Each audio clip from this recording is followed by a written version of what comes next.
François Lomière est mort. Après avoir touché une dernière fois la main de son père, Laurine quitte la chambre puis fond en larmes.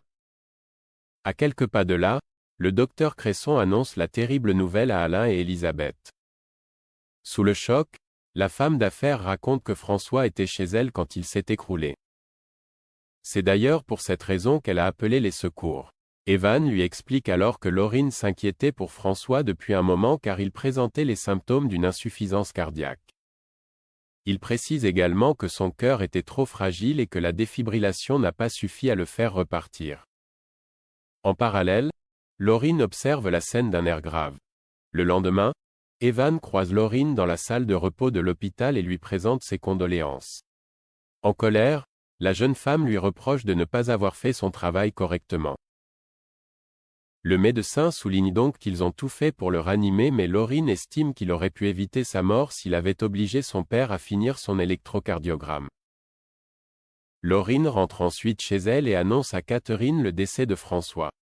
Bouleversée, cette dernière s'effondre dans les bras de sa fille. Prévenu par sa sœur, Boris se rend immédiatement chez ses parents. Tandis qu'il tente de consoler Catherine, Laurine raconte que juste avant de mourir, François a dit que c'était de la faute d'Elisabeth. De plus, elle indique qu'il était chez elle au moment de son malaise. De son côté, Muriel rencontre Elliot au parloir, lequel lui annonce une bonne nouvelle. Il sort de prison dans 6 semaines. Heureuse, Muriel lui promet de rattraper le temps perdu. Pendant ce temps, Elisabeth raconte à Alain qu'elle a mis la pression à François car il menaçait de mettre en danger la vie de Julien. Au même moment, la femme d'affaires reçoit un appel de Catherine qui lui demande de passer chez elle. Une fois sur place, Elisabeth lui présente ses condoléances.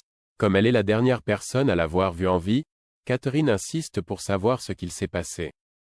Elisabeth lui raconte alors toute l'histoire. Bien qu'elle ait découvert la vérité sur son passé, Elisabeth jure qu'elle n'a pas l'intention de salir la mémoire de François. En effet, la femme d'affaires souhaite que les choses s'apaisent entre elles. Elle pose ensuite sa main sur celle de Catherine.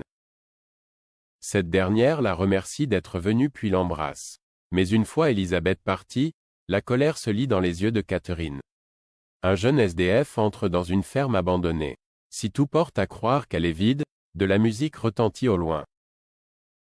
L'homme s'approche alors d'un tourne-disque en marche et découvre avec stupeur le cadavre d'un homme avec un couteau planté dans le cœur.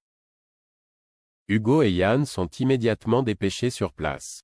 D'après les papiers retrouvés soigneusement rangés à ses pieds, la victime avait une quarantaine d'années et s'appelait Martin Errand. En observant la scène de crime, Hugo découvre des traces de lacération sur les poignets de la victime.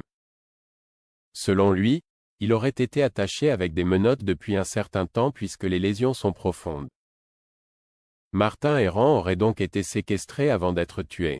De retour au commissariat, Yann fait le point sur l'enquête avec le commissaire Baker, le procureur Picard et Manu.